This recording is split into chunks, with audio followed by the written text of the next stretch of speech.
الحمد لله الحمد لله وكفى وسلام على عباده الذين اصطفى أما بعد فأعوذ بالله من الشيطان الرجيم بسم الله الرحمن الرحيم سبحان الذي أسرى بعبده ليلا من المسجد الحرام إلى المسجد الأقصى صدق الله مولانا العلي العظيم وصدق رسوله النبي الأمين ونحن على ذلك لمن الشاهدين والشاكرين والحمد لله رب العالمين. ذی وقار و ذی احتشام علماء کرام، مہمانان گرامی اور حاضرین محفل، 26 رجب المرجب ہے سبحان اللہ، اور اس ماہ مقدس کی 27ویں شب یعنی آنے والی رات، یہ وہ رات ہے جس میں رب کائنات نے اپنے محبوب علیہ الصلوۃ والسلام کی آسمانوں پر میزبانی فرمائی، جنت و دوزخ کا معائنہ کرایا، لوح و قلم کا مشاہدہ کرایا، آسمانوں پر اپنی نشانیاں دکھائیں، پھر میرے آقا کریم سدرۃ المنتہا سے گزر کر عرش الہی پر متمکن ہوئے، لامکاں کی سرحدوں میں داخل ہوئے، پھر حسن یزداں کو بے حجاب دیکھا اور جمال الوہیت کو بے نقاب دیکھا۔ یہ معراج میرے آقا کریم صلی اللہ علیہ وسلم کا افتخار ہے، یہ آپ کا امتیاز ہے، یہ آپ کی خصوصیت ہے، یہ آپ کا وہ کمال ہے کہ جس میں کوئی دوسرا شریک نہیں۔ بہت سے لوگوں نے، میں یہ سمجھتا ہوں کہ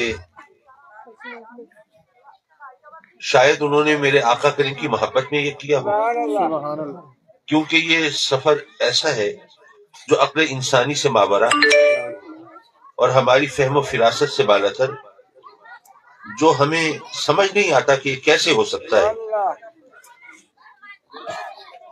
جب ہم بتاتے ہیں کہ میرے آقا کریم صلی اللہ علیہ وسلم جب یہ تمام سفر کر کے واپس تشریف لائے تو وضو کا پانی بھی ابھی بہہ رہا تھا، ابھی دروازے کی کنڈی بھی ہل رہی تھی، ابھی بستر بھی آپ کا گرم تھا، یوں کہیے کہ یہاں پر وقت کی رفتار تھم گئی تھی، اور وہاں پر ظاہر ہے کہ جتنی عظیم الشان چیزوں کا مشاہدہ تھا اس کے لیے جتنا وقت درکار ہوگا وہ دنوں اور مہینوں میں نہیں بلکہ برسوں کی بات ہوگی۔ تو آدمی سوچتا ہے یہ بھلا کیسے ممکن ہے؟ وقت کی رفتار جو ہے اس کو سمجھنا اچھے بھلے پڑھے لکھے اور سمجھدار لوگوں کے لیے بھی آسان نہیں ہے۔ آپ دیکھیے، یہاں تو مجھے نہیں پتا کہ یہ ایسی کوئی فکشن سٹوریز، کوئی ایسی کہانی آپ نے پڑھی سنی ہوں گی یا نہیں، لیکن جب خلائی سفر کے حوالے سے لوگ کہانیاں سناتے ہیں تو اس میں بتاتے ہیں کہ ایک خلاباز جب یہاں سے جاتا ہے خلا میں تو اپنے حساب سے 2-2.5 سال گزار کے آتا ہے، جب یہاں زمین پہ آتا ہے تو پتہ چلتا ہے کہ یہاں تو اس کے پوتے جو ہیں اس سے بڑی عمر کے ہو گئے۔ دراصل وقت کی رفتار ہم یہاں کیسے ناپتے ہیں؟ آپ اس پر تھوڑا سا غور کیجئے۔ زمین اپنے محور کے گرد چکر لگا رہی ہے جس سے دن رات بدلتے ہیں۔ جب وہ ایک چکر مکمل کرتی ہے تو کہا کہ اس سے ہم 24 گھنٹے اس سے گنتے ہیں کہ 24 گھنٹے میں زمین اپنے محور کے گرد ایک چکر مکمل کرتی ہے، اسی لیے ہم دن رات کو 24 گھنٹوں میں شمار کرتے ہیں۔ اور یہ جو زمین ہے یہ سورج کے گرد بھی چکر لگا رہی ہے، تو سورج کے گرد جو چکر لگاتی ہے وہ 365 دنوں میں اس کا چکر مکمل ہوتا ہے، اس کو ہم نے ایک سال شمار کر لیا۔ تو یہاں پر ہم نے اسی حساب سے وقت ناپنے کے پیمانے بنائے، گھڑیاں بنائی جو سیکنڈز اور منٹوں کو کا حساب کرتی ہیں، جو گھنٹوں کو سامنے لاتی ہیں. پھر ہم نے کیلنڈر بنائے جس سے ہم دن شمار کرتے ہیں. پھر سیزنز اور موسموں کے حوالے سے ہم نے حساب کتاب رکھا کہ جناب یہ 365 دنوں میں یہ موسم مکمل ہوتا ہے. پھر ہم نے اس کا خیال رکھا جب یہ موسم آئے گا تو ہمیں گندم بونی ہے، جب یہ موسم آئے گا تو ہمیں یہ کاٹنی ہے، اب فلاں موسم میں یہ کرنا ہے وہ کرنا ہے. یہ سب چیزیں آپ جانتے ہیں. تو یہاں پر جو وقت کی رفتار ہے وہ زمین کی گردش کے حساب سے ناپی جاتی ہے. سبحان اللہ. یہ بات آپ کو ذرا عجیب لگ رہی ہوگی، کیا باتیں کر رہا ہوں میں، لیکن اس کو ذرا تھوڑا سا سمجھنے کی کوشش کریں کہ یہاں ہم زمین پر ہیں تو یہاں پر وقت کی رفتار زمین کی گردش کے حوالے سے ناپی جاتی ہے. لیکن جب آپ زمین سے اوپر چلے گئے، وہ خلاباز تو خلا میں چلا گیا نا، وہ زمین پر نہیں ہے. اب وہاں پر وہ وقت کی رفتار کیسے ناپے گا؟ میرے آقا کریم صلی اللہ علیہ وسلم بھی آسمانوں پر تشریف لے گئے. سبحان اللہ. اب وہاں پر یہ 24 گھنٹے، یہ دن، یہ رات، یہ 365 دن کا سال، یہ حساب کتاب وہاں تو نہیں ہو سکتا نا، اس لیے کہ اس کا تعلق تو اس زمین سے ہے. سبحان اللہ. یہ زمین سے آپ چاند پہ چلے جائیں، وہاں وقت کی رفتار بدل جائے گی. اچھا، یہ تو میں نے سائنس کے حوالے سے بات کی، ذرا مذہب کے حوالے سے بھی اثر. آپ نے علماء سے سنا ہوگا کہ قیامت کا دن 50,000 سال کے برابر ہوگا. 50,000 سال کے برابر. لیکن 50,000 سال کے برابر ہوگا گنہگاروں کے لیے، خطا کاروں، سیاہ کاروں کے لیے، فاسقوں فاجروں کے لیے، بدکاروں کے لیے، کافروں مشرکوں کے لیے، منافقوں کے لیے. لیکن جو اللہ کے نیک محبوب بندے ہیں ان کے لیے یہ اس طرح گزر جائے گا جیسے عصر کا وقت گزرتا ہے. اور یہ میں جسارت کر رہا ہوں علماء کی موجودگی میں، یہ عصر کے وقت کا مراد یہ نہیں ہے کہ جناب وہ 1 گھنٹہ اور 35 منٹ میں عصر کا وقت گزر جاتا ہے، یہ مراد نہیں ہے. بلکہ بات یہ ہے کہ جن کو نماز کی عادت ہو وہ جانتے ہیں کہ عصر کا وقت تیزی سے گزر جاتا ہے، اس میں ذرا اہتمام کرنا پڑتا ہے کہیں عصر کی نماز قضا نہ ہو جائے. تو یہاں پر بھی دراصل اس طرف اشارہ ہے کہ جس طرح عصر کی نماز کا وقت جلدی سے گزر جاتا ہے، پتہ نہیں چلتا، اسی طرح جو اللہ کے محبوب نیک مقبول بندے ہوں گے ان کے لیے قیامت کا وقت بھی اس طرح تیزی سے گزر جائے گا، پتہ ہی نہیں چلے گا. حضرات مکرم، اب دیکھیے میدان محشر سجا ہے، اس میں گناہگار بھی ہیں، نیکوکار بھی ہیں، مومن بھی ہیں، کافر بھی ہیں. لیکن ایک کے لیے وہ وقت 50,000 سال کے برابر ہو گیا اور ایک کے لیے وہ وقت اتنی تیزی سے گزر گیا ہے. تو جب ایک ہی جگہ پر موجود 2 افراد کے لیے وقت کی رفتار بدل جاتی ہے، تو اگر میرے آقا کریم کے لیے وقت کی رفتار کچھ اور ہو گئی، یہاں دنیا میں کچھ اور رہی، تو اس پر اعتراض کی گنجائش کیا ہے؟ حضرات مکرم، میرے آقا کریم صلی اللہ علیہ وسلم کے واقعہ معراج کے حوالے سے ایک بات یہ کہی گئی کہ جی قرآن کے اندر ذکر ہے من المسجد الحرام الى المسجد الاقصی، مسجد حرام سے مسجد اقصی تک. تو معراج تو مسجد حرام سے مسجد اقصی تک کی ہوئی ہے، یہ آگے کی کہانیاں پتہ نہیں کیسے بنا لی لوگوں نے. اور اگر آپ کہتے ہیں کہ نہیں آپ آسمانوں پر تشریف لے گئے، اگر وہاں پر عرش الہی سے بھی آگے گئے اور لامکاں کی سرحدوں میں داخل ہوئے، تو پھر بتائیے کہ قرآن نے یہاں پر مسجد اقصی کا ذکر خاص طور پر کیوں کیا؟ سبحان اللہ. حضرات مکرم، میں عرض کروں گا یہ بات بھی بڑی سیدھی سی ہے. اگر آپ کے سامنے کوئی شخص یہ کہے کہ جی میں دبئی سے ہو کر آیا ہوں، تو آپ لوگ ٹیسٹ کر سکتے ہیں سچ بول رہا ہے جھوٹ بول رہا ہے. آپ میں سے بہت سے لوگ ہوں گے جو دبئی سے ہو کے آئے ہوں گے، یا چلیے آپ کے عزیز رشتے دار ہوں گے جو وہاں رہتے ہوں گے یا ہو کے آئے ہوں گے. تو آپ اس کا انٹرویو لے کے آپ تصدیق کر سکتے ہیں کہ یہ سچ بول رہا ہے یا جھوٹ بول رہا ہے. ٹھیک ہے نا؟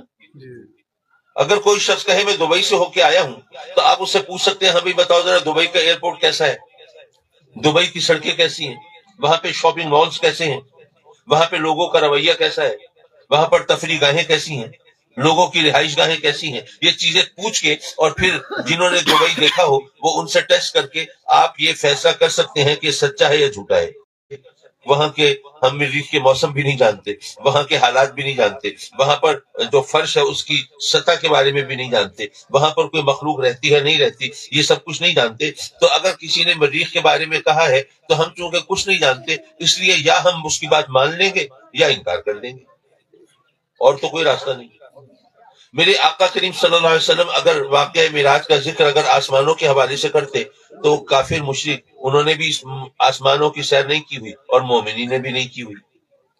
تو ظاہر ہے کہ مومن جو ہیں وہ آقا کریم کا فرمان مان لیتے, کافر انکار کر دیتے, لیکن کوئی دلیل کوئی ثبوت نہ ہوتا کہ یہ بات صحیح ہے یا غلط ہے. سبحان اللہ.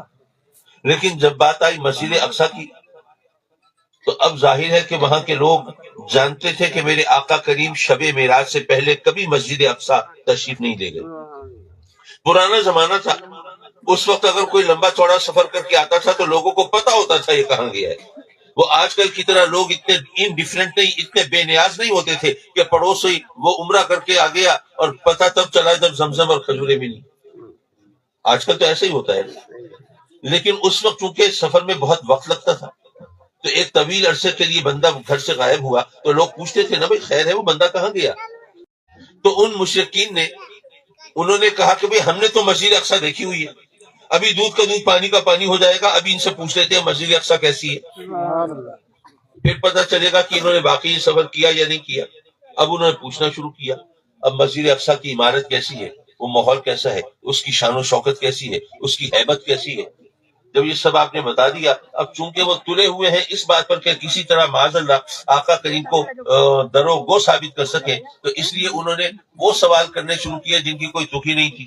جی مسجد اقصیٰ کی کھڑکیاں کتنی ہیں, دروازے کتنے ہیں, ستون کتنے ہیں, زینے کتنے ہیں. اب یہ وہ سوال ہیں جن کی تک کوئی نہیں. کیوں کوئی تک نہیں؟ میں آپ سے پوچھتا ہوں, آپ کسی مکان میں رہتے ہیں, اگر اس کی کوئی دوسری منزل بھی ہو اور میں آپ سے پوچھوں دوسری منزل کی طرف جو سیڑھیاں جا رہی ہیں بتائیے اس کے کتنے سٹیپ ہیں, کتنے زینے ہیں, کیا آپ بتا دیں گے؟ جس مکان میں آپ رہتے ہیں میں پوچھوں کہ بتائیے اس کے دروازے کتنے ہیں, کیا فوراً بتا دیں گے؟ نہیں, گننا شروع کریں گے.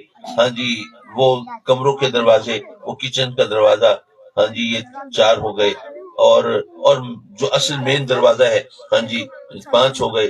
ذرا ٹھہریے وہ سٹور کا دروازہ میں بھول گیا تھا, ذرا وہ بھی گن لیجیے. وہ اس طرح گن گن کے بھول کے یاد کر کے پھر بتائیں گے, فوراً تو آپ کو نہیں پتا ہوگا.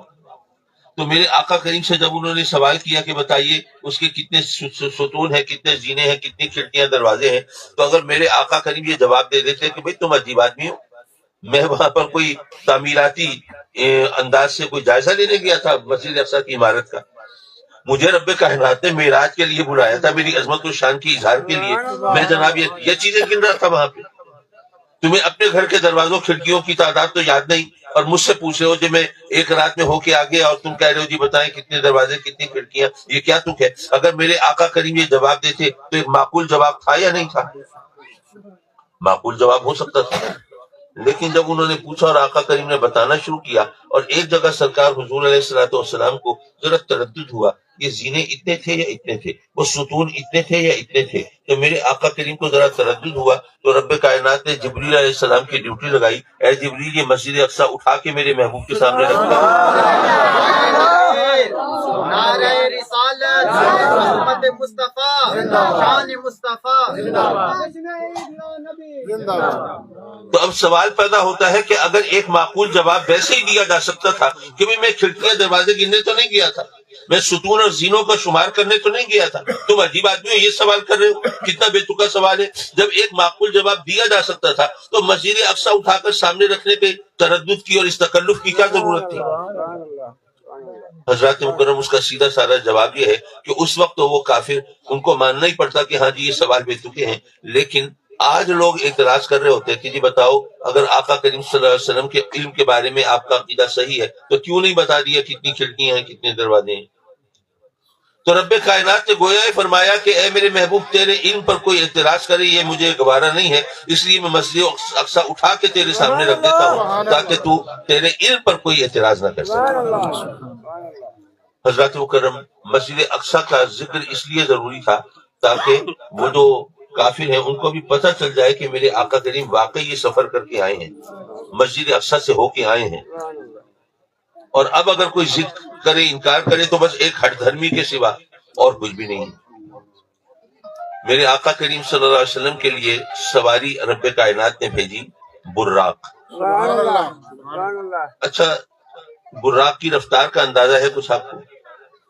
میں دراصل معراج کے حوالے سے گفتگو کرنے کے لیے اگر کوئی سائنس پڑھنے والے بچے ہوں نا تو پھر گفتگو کرنے کا مزہ رہتا ہے، ان کو سمجھانا آسان ہوتا ہے۔ برق کی، بجلی کی روشنی کی رفتار جو ہے وہ کیا ہے؟ 1,86,000 میل۔ یہ کلو میٹرز کی بات نہیں ہو رہی، میل۔ 1,86,000 میل فی گھنٹہ نہیں بلکہ فی سیکنڈ۔ ایک سیکنڈ میں 1,86,000 میل طے کرتی ہے روشنی، بجلی، برق۔ اچھا آپ ذرا تھوڑا سا اندازہ لگائیے کہ جب ایک سیکنڈ میں اتنا فاصلہ طے کرتی ہے تو ایک منٹ میں کتنا فاصلہ طے کرے گی؟ 1,86,000 کو 60 سے ضرب دے دیں، ایک گھنٹے میں کتنا فاصلہ طے کرے گی؟ اس کو آگے پھر دوبارہ 60 سے ضرب دے دیں، ایک دن میں کتنا فاصلہ طے کرے گی؟ اب جو جواب آیا ہے اس کو آگے 24 سے ضرب دے دیں، اور ایک سال میں کتنا فاصلہ طے کرے گی؟ جو جواب آیا ہے اس کو 365 سے ضرب دے دیں۔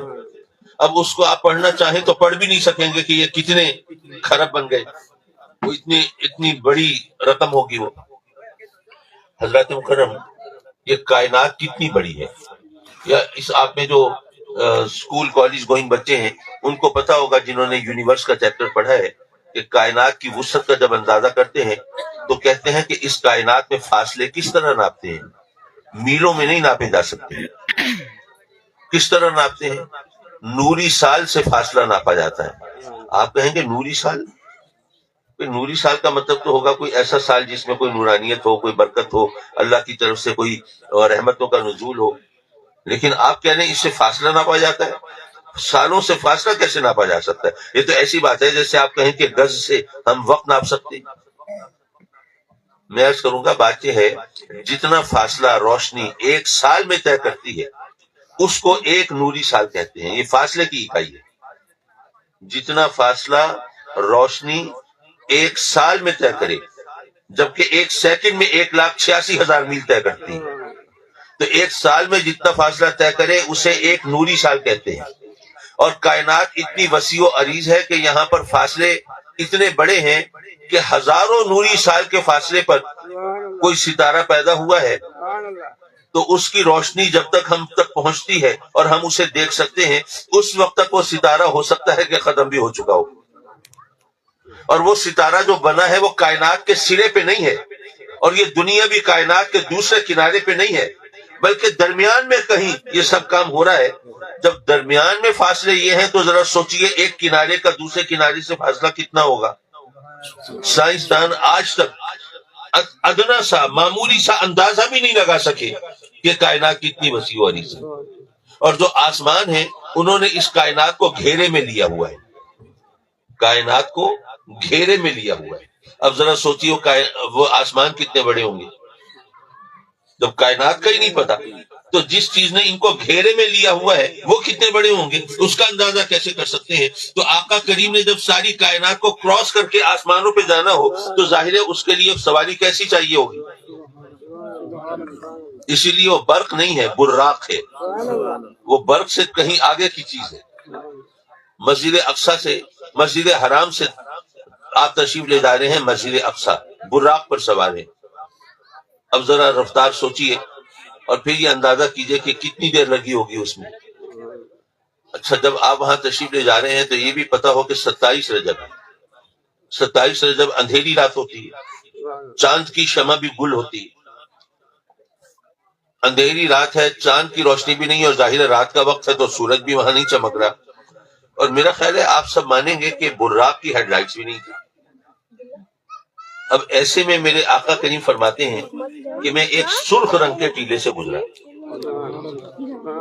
آپ اگر کسی کوچ پر سوار ہوں، آج کل کوچز ماشاءاللہ بڑی اچھی سوفسٹیکیٹڈ آ گئی ہیں، تو 130-140 کی رفتار سے بھی چل رہی ہوتی ہیں کوچز، تو موٹر وے پر آپ کوچ پہ جا رہے ہوں تو آپ کو پتہ بھی نہیں چلتا رات کے اندھیرے میں، جب کہ روشنیاں بھی نہ ہوں، کہ کہاں سے گزر گئے۔ ایسے ہی ہے نا، 130-140 کلومیٹر کی رفتار سے جاتے ہوئے اپنے گھر کے سامنے سے گزرے تو پتہ نہیں چلے گا، اور میرے آقا کریم براق پر سوار ہو کر تشریف لے جا رہے ہیں اور فرماتے ہیں کہ میں سرخ رنگ کے ٹیلے سے گزرا۔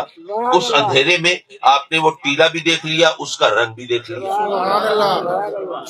حالانکہ اندھیرے میں یہ جو گہرے رنگ ہوتے ہیں یہ بالکل ملتے جلتے محسوس ہوتے ہیں، اور پھر صرف رنگ نہیں دیکھا، ٹیلا نہیں دیکھا، فرمایا اس پر بنی ہوئی قبر میں حضرت موسیٰ علیہ السلام کو بھی دیکھ لیا. سبحان اللہ. اس ٹیلے پر بنی ہوئی قبر بھی دیکھ لی، اس قبر کے اندر کھڑی ہوئی ہستی کو بھی دیکھ لیا. یہ یاد رکھیے، معراج ایک معجزہ نہیں ہے، یہ معجزوں کا مجموعہ ہے. حضرات مکرم، یہ علماء تشریف فرما ہے، ان سے پوچھئے کہ کسی روایت سے، کسی حدیث سے اور کسی دلیل سے کیا ثابت ہوتا ہے کہ معراج سے پہلے میرے آقا کریم کی حضرت موسیٰ علیہ السلام سے کہیں ملاقات ہوئی ہو؟ کہیں ثابت نہیں ہوتا. تو سوال یہ ہے کہ چلو دیکھ لیا، قبر کے اندر کھڑے ہوئے دیکھ لیا، لیکن پہچانا کیسے کہ یہ حضرت موسیٰ علیہ السلام؟ اور بات یہاں پہ بھی ختم نہیں ہوتی. وہاں کیا کر رہے ہیں؟ قائم یصلی فی قبرہ. اب اس کا عام طور پر ترجمہ یہ کرتے ہیں کہ وہ کھڑے نماز پڑھ رہے ہیں. سبحان اللہ. اچھا، وہ یہ جو قائم یصلی فی قبرہ، اس کا ترجمہ اگر یہ کیا جائے وہ نماز پڑھ رہے ہیں، یہ صحیح ترجمہ ہے، اس میں کوئی خرابی نہیں ہے. لیکن اگر اسی کا ترجمہ یہ کیا جائے کہ وہ کھڑے درود و سلام پڑھ رہے ہیں، تو یہ بھی کوئی غلط ترجمہ نہیں ہے. اب کیسے فیصلہ کریں کہ نماز پڑھ رہے ہیں یا درود پڑھ رہے ہیں؟ چلیے اس کا فیصلہ ذرا آگے چل کے کرتے ہیں. میرے آقا کریم براق پر سوار ہیں، کتنی دیر لگی ہوگی وہاں سے گزر کے مسجد اقصی پہنچنے میں؟ اس سارے سفر میں 1 سیکنڈ بھی نہیں لگا ہوگا، کوئی مائکرو سیکنڈ کی بات ہوگی. آپ مسجد اقصی پہنچتے ہیں، براق سے اترتے ہیں. مسجد اقصی کے دروازے کے باہر ایک بہت بڑا پتھر رکھا ہے. جبریل امین اس میں انگلی مار کے سوراخ کرتے ہیں اور اس سے براق کو باندھتے ہیں، اور میرے آقا کریم مسجد اقصی کے اندر تشریف لے جاتے ہیں. وہاں پر انبیاء اور رسول کا ایک جمع غفیر ہے. میرے آقا کریم کے استقبال کے لیے یہ عالم انسانیت کی برگزیدہ ترین ہستیاں وہاں پر سب بستہ کھڑی ہیں، سبحان اللہ. اور ان میں سیدنا موسیٰ علیہ السلام بھی موجود ہیں. سبحان اللہ. حضرات مکرم، ابھی راستے میں دیکھا تھا اپنے قبر کے اندر کھڑے تھے، اب دیکھا یہاں موجود ہیں. اچھا، میرے آقا کریم صلی اللہ علیہ وسلم کوئی گدھا گاڑی، بیل گاڑی، اونٹ گاڑی پر تو نہیں آ رہے تھے کہ حضرت موسیٰ علیہ السلام نے دیکھا ہو کہ بھئی اب آقا کریم جا رہے ہیں، اوہو میں تو لیٹ ہو گیا، انہوں نے جلدی سے نماز پوری کی ہو اور پھر جلدی سے کوئی لینڈ کروزر ہائر کر کے اور آقا کریم کی سواری کو اوورٹیک کرتے ہوئے پہنچ گئے ہوں استقبال کے لیے. ایسی تو کوئی صورت نہیں ہو سکتی.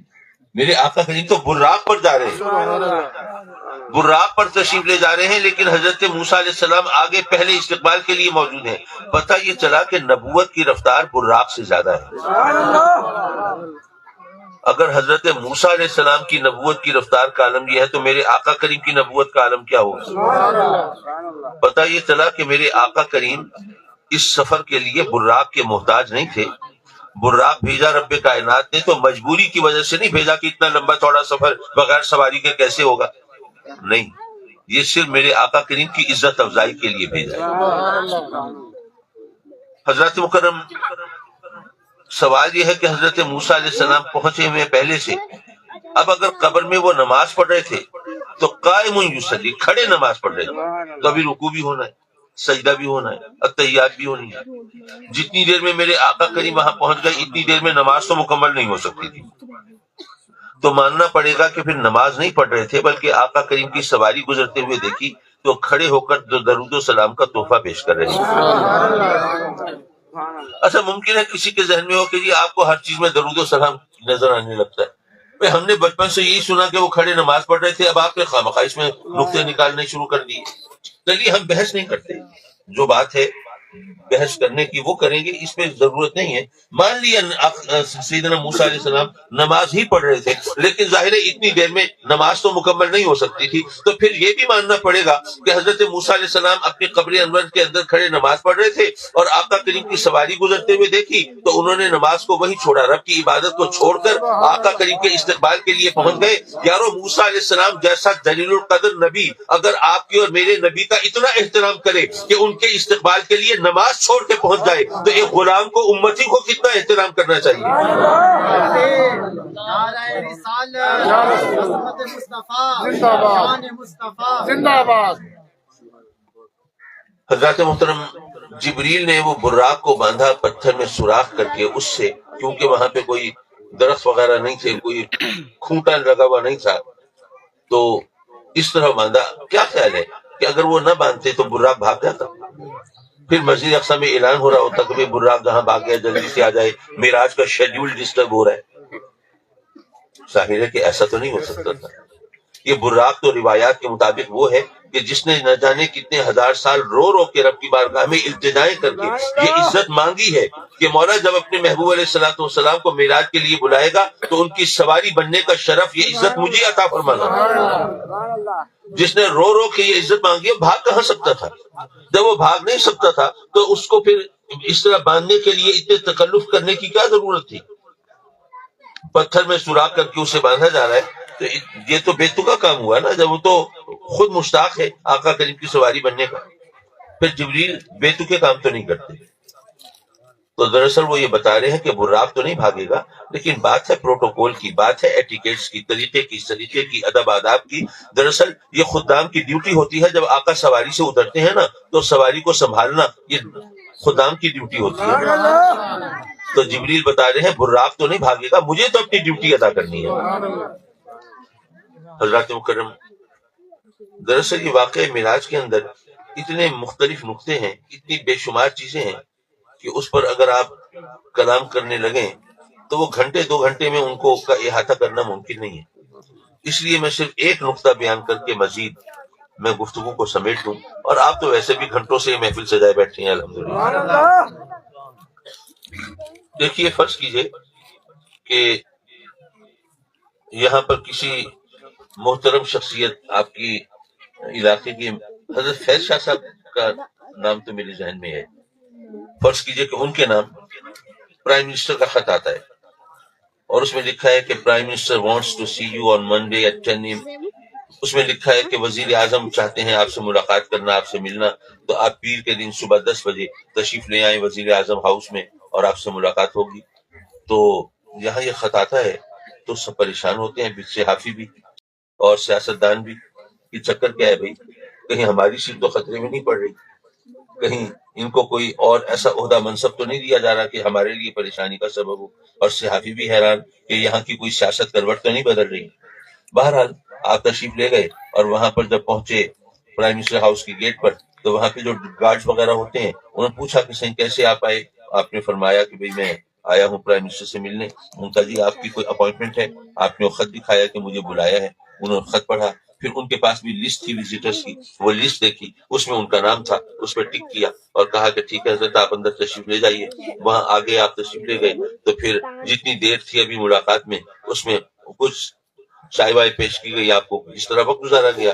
پھر آپ کی ملاقات ہوئی، پھر جو بھی بات چیت ہوئی پھر آپ واپس تشریف لے آئے. اب یہاں پہ آئے تو یہاں پہ سب انتظار میں ہیں، سیاستدان بھی انتظار میں ہیں، یہاں پہ صحافی بھی انتظار میں ہیں، گھر والے بھی انتظار میں ہیں. ہر ایک اپنے مطلب کا سوال پوچھ رہا ہے. سیاستدان پوچھ رہے ہیں کہ ہاں جی بتائیے آپ کو کیا عہدہ دیا گیا ہے.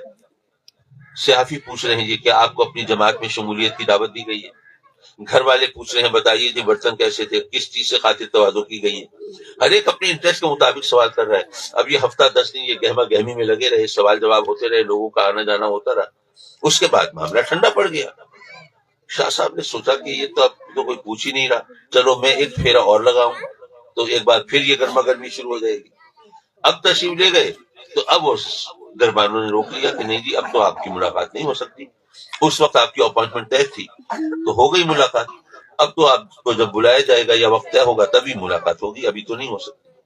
معاف کیجیے، ساری کہانی میں نے صرف اس لیے سنائی کہ ہم بڑے فخر سے کہتے ہیں کہ آقا کریم صلی اللہ علیہ وسلم کو رب کائنات نے بلایا خود.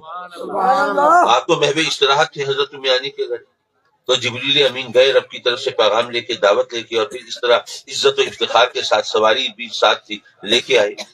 تو بے شک یہ عزت کی بات ہے، افتخار کی بات ہے، رب کائنات نے دعوت دے کے بلایا. لیکن کیا میرے آقا کریم خود بھی اپنی مرضی سے آ جا سکتے ہیں یا نہیں؟ میں نے عرض کیا تھا کہ معراج کے معجزوں میں ایک معجزہ یہ بھی ہے کہ حضرت واقعہ معراج پر جتنے اعتراض ہوتے ہیں ان سب کے جواب خود واقعہ معراج میں موجود ہیں. ان کے لیے باہر جانے کی ضرورت نہیں ہوتی، بس وہ واقعات کو ذرا تفصیل سے گہری نظر سے دیکھنے کی ضرورت ہوتی ہے. آپ کو پتا ہے کہ میرے آقا کریم صلی اللہ علیہ وسلم جب تشریف لے گئے لامکان کی سرحدوں میں اور رب کائنات کو بے حجاب و بے نقاب دیکھا تو وہاں پر آقا کریم کو تحفہ بھی دیا گیا. کیا تحفہ ملا؟ نماز کا. اچھا 50 نمازیں. جب آئے تو واپسی میں حضرت موسیٰ علیہ السلام وہ طاق میں تھے، انہوں نے راستہ روک لیا. ہاں صحیح، وہاں سے کیا لے کے آ رہے ہیں تحفہ اپنی امت کے لیے؟ فرمایا 50 نمازیں۔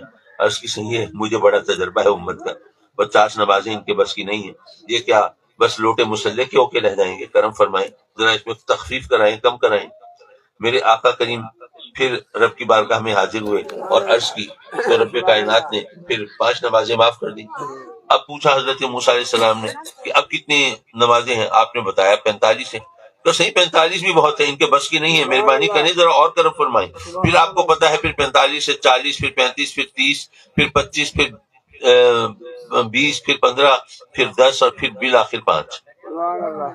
ویسے حضرت موسیٰ علیہ السلام نے تو چاہا تھا کہ صحیح ایک پھیرا اور لگائیں، ٹنٹا ختم ہی کریں، لیکن آقا کریم نے فرمایا کہ موسیٰ اب مجھے اپنے رب سے حیا ہے۔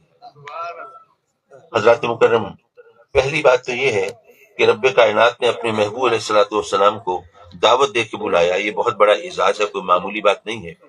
لیکن ایک بار تو میرے آقا کریم رب کی دعوت پر آئے ہیں اور 9 پھیرے تو اپنی مرضی سے لگا کے آئے ہیں، تو پتہ یہ چلا کہ آقا کریم کے اپنے آنے جانے پر کوئی قدغن نہیں ہے، کوئی پابندی نہیں ہے۔ اور اصل میں معراج کیا ہے؟ سدرۃ المنتہا پر پہنچنا، عرش الہی پر متمکن ہونا، یہ تمام ایسی باتیں ہیں کہ جو باقی تمام مخلوق کے لیے محض خواب و خیال کی چیزیں ہیں، لیکن میرے آقا کریم کے لیے یہ بھی معراج نہیں ہے۔ معراج ہے تو کمال قرب الوہیت میسر آنا، اللہ سے انتہائی قریب ہونا، اور اتنے قریب ہونا کہ جس میں فاصلے کا کوئی تصور باقی نہ رہے۔